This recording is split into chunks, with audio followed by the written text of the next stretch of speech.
경제 전문지인 블룸버그는 한국 기업들이 자사주 소각 등 진짜 행동을 보인다 이렇게 극찬을 하고 있고, 영국의 파이낸셜 타임즈는 한국이 드디어 선진국 지수 편입을 눈앞에 두고 있다 이렇게 보도하고 있고, 또 미국 최고의 금융회사인 모건 스탠리는 코스피 지수가 이제 7,500까지도 갈 수 있다 이런 전망을 하고 있는데, 그도 그럴 것이 우리 이제 한국 그 코스피가 3,000도 넘는 것이 힘들다고 했는데 6,000을 넘어서 6,300까지 갔다고 그러잖아요.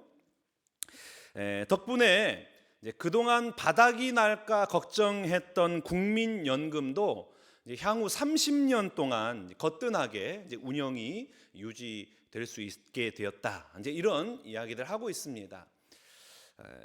그동안 이제 코리아 디스카운트 이런 얘기 있었잖아요. 저평가된 코스피가 놀랍게 재평가 받을 수 있었던 비결이 뭐냐? 단순한 기업 실적이 향상되었기 때문이 아니라 낡은 지배 구조를 뜯어고쳐요. 그리고 불투명한 관행을 헐어버리고 구조적인 판가리를 이제 계속 진행하고 있는 거예요. 그러다 보니까 이제 주식 시장이 체질이 바뀐 거죠. 체질이 바뀌니까 이제 제값을 받게 되는 밸류업이 된 거죠. 가치가 이제 높아지는 밸류업 시대가 열리게 된 겁니다. 우리 신앙도 사실 마찬가지예요. 낡은 이 종교의 틀을 깨뜨리지 않으면은 우리 영혼의 디스카운트는 해결되지 않습니다. 오늘 본문에서 예수님이 성전에 상을 엎으신 이유는 하나님을 이용하려는 우리의 가짜 신앙을 깨뜨리고 진정한 영적 가치를 회복시켜 주시기 위함인데, 오늘 내 안에 이 낡은 성전을 헐고 또 예수라는 새로운 판으로 옮겨가는 영적 밸류업의 은혜가 또 임하시기를 주님의 이름으로 축복합니다. 우리 첫 번째, 배려로 시작해서 욕망으로 끝나는 자기중심적 예배를 멈춰야 됩니다. 13절 말씀 보겠습니다. 유대인의 유월절이 가까운지라 예수께서 예루살렘으로 올라가셨더라. 유월절이 무슨 날입니까? 우리나라로 치면 8.15 광복절이에요. 해방절인 거죠. 하나님이 애굽의 노예였던 백성들을 건져내신 날을 기념하는 절기가 유월절입니다. 우리가 알다시피 애굽의 모든 장자가 죽을 때에 이스라엘 백성들은 좌우임방 문설주에 어린 양의 피를 발랐더니 그 죽음의 그림자가 지나간 거죠. 패스오버 되었다. 이게 유월절이거든요. 그러니까 유월절은 은혜의 절기예요. 그래서 이 은혜를 기억하면서 나는 마땅히 죽어야만 하는 존재였는데 어린 양의 피 때문에 심판이 나를 넘어갔다. 죽음이 넘어가고 내가 살게 되었다. 그 감격을 가지고 예배하는 날이 유월절입니다. 감격함으로 하나님 예배한 날이에요. 그런데 예수님께서 성전에 들어갔더니 어떤 풍경이 펼쳐지고 있어요? 14절 말씀, 성전 안에서 소와 양과 비둘기 파는 사람들과 돈 바꾸는 사람들이 앉아 있는 것을 보시고, 그러니까 성전이 장사치들로 가득 채워져 있는 거죠. 우리는 아니 어떻게 거룩한 성전에서 장사를 할 수 있는 거야?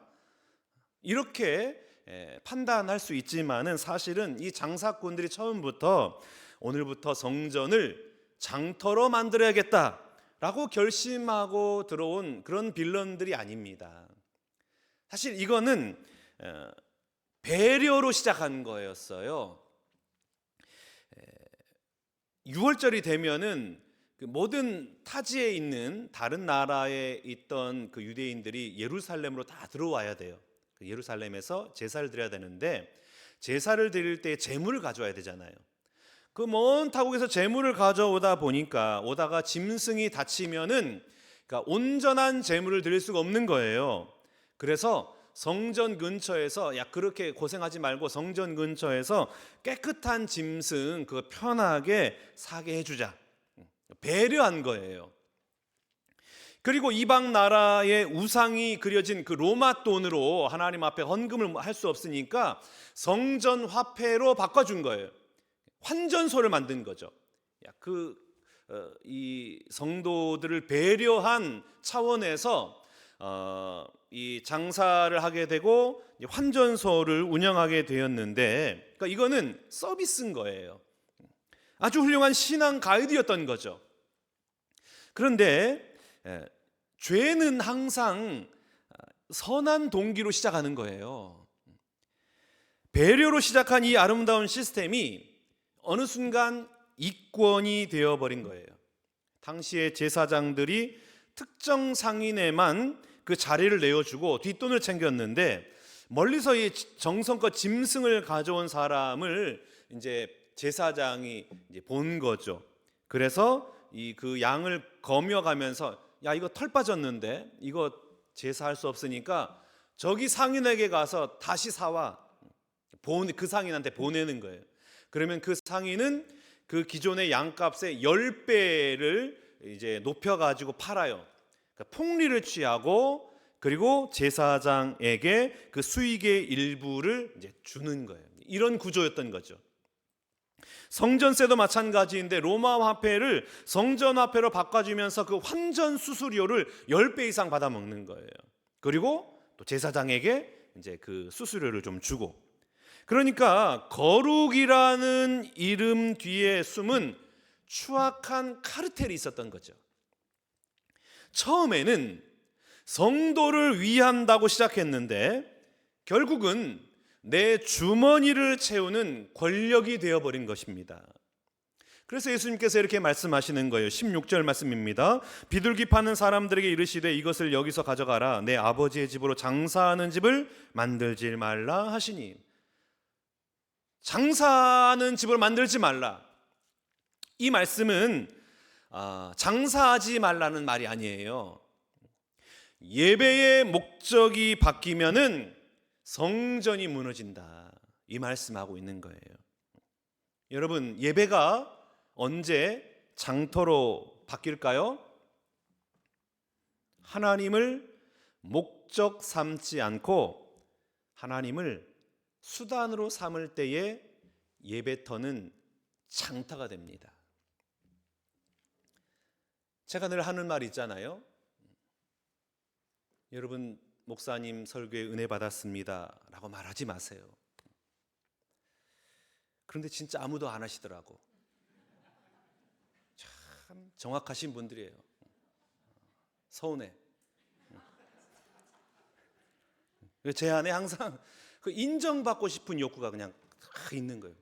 아니, 내가 그 말 하지 말라고 했다고 그냥 넘어가네. 항상 그 욕구가 있는 거예요. 그런데 여러분, 만약 제가 그 칭찬 한마디 듣기 위해서 설교를 준비하고 제 이름이 드러나는 것을 즐기기 시작한다면 그건 하나님을 예배하는 것이 아니라 내 설교를 예배하고 있는 거죠. 저라는 목사가 하나님의 영광을 가로채는 성전의 장사꾼이 된 거예요. 목사만 그런 것이 아니라 우리 교회 모든 부서가 이런 위험 앞에 서 있는데, 오늘 찬양대가 얼마나 아름다운 찬양을 했습니까? 너무나 귀한 찬양을 했어요. 지난주에 막 떡 돌리라고 그랬더니 우리 지휘자님 형님이 인터넷을 보고 오늘 또 떡을 사셨더라고. 너무나 은혜가 있고 감사가 되는데, 그런데 하나님을 찬양하는 찬양대가 어느 순간 하나님의 영광보다 우리 대원들의 화음이 더 중요해질 때가 있어요. 그리고 옆 사람보다 내 실력을 더 자랑하고 싶은 마음이 생겨요. 찬양을 통해서 하나님을 높이는 것이 아니라 찬양하는 나의 실력을 예배하고 있다면 그 찬양대는 이미 거룩한 성전 한복판에서 자기 장사판을 깔고 있는 거예요. 주일학교 교사는 어떻습니까? 다음 세대를 위해서 헌신을 해요. 그런데 내 뜻대로 부서가 돌아가지 않으면 화가 나죠. 내가 이 부서에서 몇 년을 봉사했는데. 이 말이 나오는 순간 그 봉사는 하나님을 위한 제사, 하나님을 위한 예배가 아니라 나의 영향력을 확인하는 시장 바닥이 되는 겁니다. 어떤 특정 부서가, 우리 부서가 교회에서 제일 중요해, 그러니 모든 예산과 인력과 관심은 우리 중심으로 돌아가야 해 라고 생각하면서 모든 것을 자기 부서 중심적으로 밀어붙이기 시작한다면 이게 바로 성전 안에서 자기 구역 차지하고 앉아 있었던 장사꾼들의 마음인 거죠. 여러분, 교회는 그리스도의 몸이에요. 그런데 손가락이 내가 제일 중요해, 그러니 모든 피는 나한테만 와야 해 라고 고집 부린다면 몸이 어떻게 될까요? 괴사하는 거죠. 죽는 거예요. 그러니까 부서 중심주의에 빠져버리면 옆 부서의 어려움이 눈에 안 들어오는 거예요. 우리 부서 행사만 잘하면 돼, 다른 부서 인원이 빠져나가든 말든 우리 팀 사역이 제일 우선이야. 이건 열심이 아니라 부서 이기주의죠. 여러분, 한국 주식시장이 밸류업 되는 것처럼 우리 신앙도 진짜 가치를 회복하려면 이 부서 이기주의와 자기 중심적 열심이라는 그 낡은 틀을 헐어내야 됩니다. 그 틀을 헐어내야 돼요. 나 아니면 안 돼, 우리 부서가 제일 중요해, 내가 이렇게 배려해 줬는데 왜 나를 몰라줘, 헐어야 돼요. 이 모든 생각들이 바로 우리 마음의 성전을 장터로 만드는 주범들입니다. 오늘 예수님은 그 낡은 생각의 상을 엎으러 오신 거예요. 내 주머니 채우고 내 자존심 채우려 했던 모든 장사꾼의 마음을 하나님 앞에 회개하고 내려놓는 그런 결단이 임할 수 있기를 축복합니다. 그때 비로소 우리 예배는 거래가 아닌 축제가 되고 장터가 아닌 하나님의 집으로 회복이 되어서 하나님의 임재를 경험하는 또 치유와 회복과 하늘의 기쁨으로 가득한 신광교회가 될 줄로 믿습니다. 두 번째, 시스템이라는 그림자를 버리고 예수라는 실체를 붙들어야 됩니다. 15절 말씀 봐보겠습니다. 노끈으로 채찍을 만드사 양이나 소를 다 성전으로 내쫓으시고 돈 바꾸는 사람들의 돈을 쏟으시며 상을 엎으시고, 예수님이 노끈으로 채찍을 만들어서 휘두르는 장면을 한번 상상해 보세요. 자, 그런데 마태, 마가, 누가복음 이 공관복음에서는 예수님이 사람들을 내쫓는 그 장면에 집중하고 있는데, 그런데 요한복음은 양과 소를 내쫓는다고 지금 기록하고 있어요.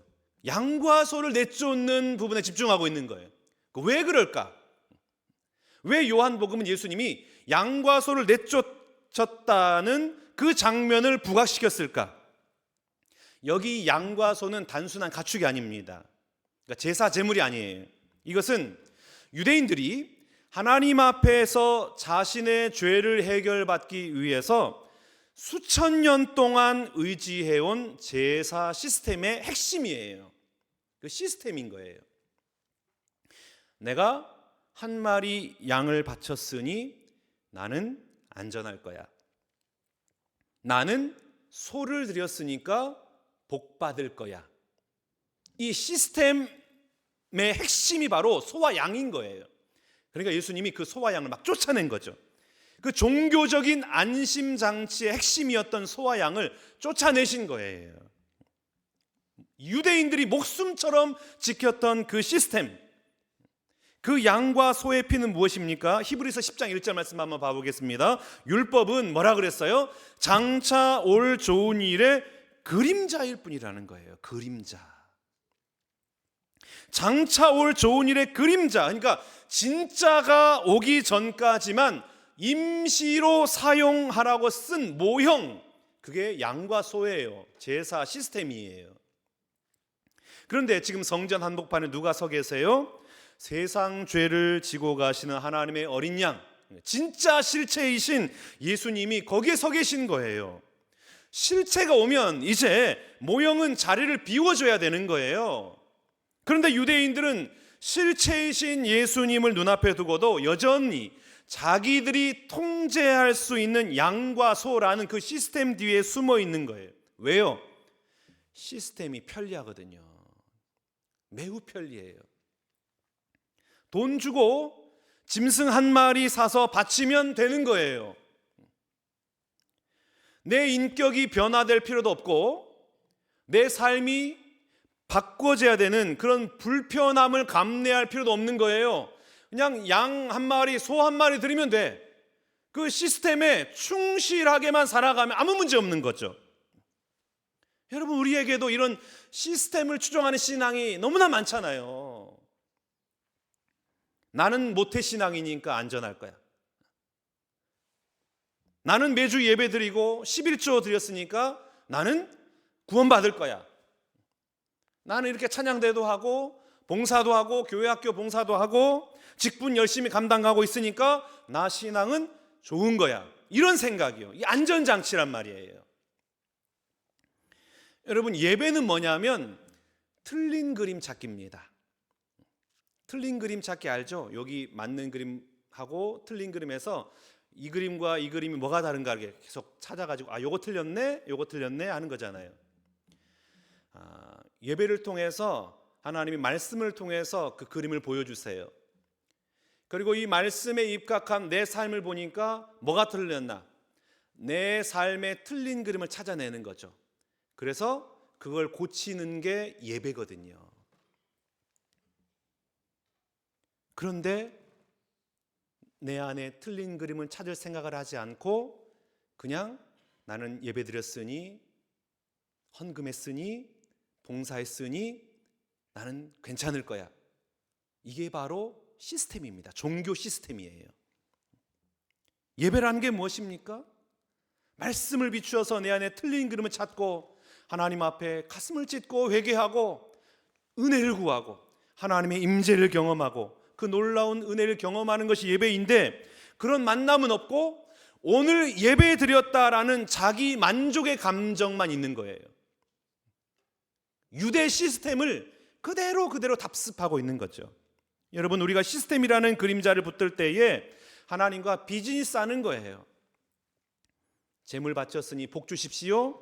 예배 드렸으니 내 문제 해결해 주십시오. 완전히 비즈니스 관계인 거죠. 이익 중심. 실체이신 예수님을 못 들고 모형만 붙들고 있는 거예요. 그림자만 붙들고 있는 거예요. 여러분 어떠십니까? 주님, 이것 좀 해결해 주세요. 그런 목적을 가지고 하나님 앞에 거래하는 예배입니까? 아니면 주님, 저는 당신 한 분만으로 충분합니다, 이런 사랑의 고백으로 예배하는 예배자입니까? 오늘 여러분의 성전들을 가득 채우고 있는 양과 소의 울음소리를 멈추시길 바랍니다. 종교적인 형식, 시스템이 주는 가짜 평안을 헐어버리세요. 그거 헐어버리셔야 돼요. 그리고 그 채찍을 들고 서 계신 예수님의 눈과 마주하시길 바랍니다. 그림자는 실체가 오면 사라져요. 오늘 이 예배를 통해서 여러분 안에 있는 모든 종교적인 거품은 사라지고 오직 실체이신 예수 그리스도의 은혜만이 여러분의 심령에 가득 넘치시기를 주님의 이름으로 축복합니다. 세 번째, 내 오름이라는 가짜 성전을 헐어야 예수라는 참 성전이 세워집니다. 19절 말씀 봐보겠습니다. 예수께서 대답하여 이르시되 너희가 이 성전을 헐라 내가 사흘 동안에 일으키리라. 여러분, 예수님은 야 그거 좀 부서졌으니까 좀 수리해, 페인트 칠하고 낡은 부분 좀 이렇게 잘 리모델링해, 이렇게 말씀하지 않으세요. 매우 단호하고 파격적인데 이 성전을 헐어라, 헐어버려. 그러니까 유대인들이 그 말씀을 듣고 콧방귀를 뀌죠. 20절입니다. 유대인들이 이르되 이 성전은 46년 동안에 지었거늘 네가 3일 동안에 일으키겠느냐 하더라. 당시 헤롯 성전은 당대 최고의 기술과 자본이 투입된 아주 웅장한 건축물이었습니다. 46년이라는 세월은 그들의 자부심이었어요. 그들의 공로였고 그들의 정체성이었던 거예요. 우리가 이 성전을 지으려고 얼마나 피땀을 흘렸는데 이 거룩한 건물을 헐라고? 그들에게 성전은 하나님을 만나는 통로가 아니라 자신들의 위대함을 증거하는 기득권의 상징이었던 거예요. 여러분, 우리 안에도 46년 동안 공들여 쌓아온 나만의 헤롯 성전이 있잖아요. 내가 이만큼 공부해서 이 자리까지 왔잖아. 학벌의 성전. 내가 이 집 가문을 일으키려고 얼마나 고생했는데. 공로의 성전. 내가 이 교회에서 몇 년을 힘들게 봉사했는지 알아? 종교적 자부심의 성전. 성전이 너무나 많아요. 이게 바로 내 오름이라는 가짜 성전이죠. 겉으로 보기에는 신앙생활 잘하는 것 같고 웅장해 보이는데 그 속에는 하나님의 말씀이 아니라 내 의가 가득 차 있는 거예요. 내가 오라. 주님은 오늘 그 성전 헐라고 하십니다. 헐래요. 주님이 그 성전을 헐라고 하신 진짜 이유가 21절에 나오는데 한번 봐볼까요? 그러나 예수는 성전된 자기 육체를 가리켜 말씀하신 것이라. 여러분, 참 성전이 세워지기 위해서는 반드시 옛 성전이 무너져야 됩니다. 예수님은 우리를 진짜 성전으로 만드시기 위해서 친히 십자가에서 자신의 몸이라는 성전을 완전히 헐어버리신 거예요. 그 무너짐이 있었기 때문에 사흘 만에 부활의 새 성전이 지어진 겁니다. 그 우리 서론의 블룸버그 통신이 말한 한국 경제의 승리 비결이 무엇이었습니까? 낡은 지배 구조를 과감히 헐어버린 구조적 변화였잖아요. 우리 신앙의 밸류업도 마찬가지인 거예요. 내 자존심이 헐리고 내 오름이 짓밟히고 내 경력이 무너지는 고통을 통과해야 하는 거예요. 내가 십자가에서 완전히 헐릴 때에 비로소 내 안에 예수 그리스도가 통치하시는 진짜 성전이 되는 것입니다. 여러분, 혹시 내 삶에 인생의 채찍이 날아오고 막 상이 막 뒤집히는 그런 사건들이 혹시 찾아왔습니까? 평생 쌓아왔던 공로가 무너지고 사람들에게 무시당하고 내 계획이 산산나고 있는 혹시 그런 사건 경험하고 있습니까? 그러면 여러분 슬퍼하지 마세요. 그건 재앙이 아니라 주님이 여러분을 너무나 사랑하셔서 여러분의 인생을 진짜 밸류업 시키기 위해서 가짜 성전을 허물고 계신 거예요. 가짜 성전에 갇혀서 지옥 가지 않게 하시려고 내 안에 견고한 이 욕망의 장사판을 엎으시는 거예요. 주님의 열심인 거죠. 하나님, 왜 내 46년의 이 노력을 무너뜨리십니까? 그렇게 원망하지 마세요. 46년 공든탑이 무너져야 영원한 3일의 부활이 시작되는 거예요. 내가 완전히 무너지고 헐릴 때에 주님은 단순간에 우리를 부활의 영광으로 다시 살리시는 것입니다. 사랑하는 신관계 성도 여러분, 오늘 107주년 3.1절인데요 100여 년 전에 이 땅의 선조들이 거리로 뛰어나와서 대한독립 만세를 외쳤던 그 뜨거운 함성, 혹시 기억하십니까? 당시 기독교인들은 인구의 1%밖에 되지 않았어요. 그런데 독립선언서에 서명한 민족대표 33인 중에 16명이 그리스도인이었습니다. 왜? 그토록 서슬퍼런 칼날 앞에서도 그들이 앞에 설 수 있었을까요? 나라는 성전을 헐어버렸기 때문이에요. 내 목숨, 내 안위, 내 재산, 그런 자기 중심적 성전을 헐어버리고 조국의 독립이라는 더 가치 있는 실체를 붙들었기 때문에 죽음 앞에서도 당당할 수가 있었던 겁니다. 낡은 식민지의 멍에를 헐어내야 비로소 자유의 나라가 세워진다는 사실을 온몸으로 증명해낸 겁니다. 여러분, 3.1절을 맞이하여서 내 욕망으로부터 독립, 내 자존심으로부터의 해방, 오직 예수 그리스도만이 내 인생의 주인이심을 선포하며 나의 모든 것을 다 헐어버리시고 그 헐린 자리에 예수의 생명이 세워진 은혜가 임하시기를 주님의 이름으로 축복합니다. 이 한 주간 우리에게 주신 이 말씀 묵상하면서 내 안에 가짜는 무너지고 오직 십자가만 우뚝 세워져서 부활의 기쁨으로 다 살아나는 저와 여러분 모두가 다 되시기를 주님의 이름으로 축원합니다. 다 함께 일어나겠습니다. 우리 한번 찬양할까요?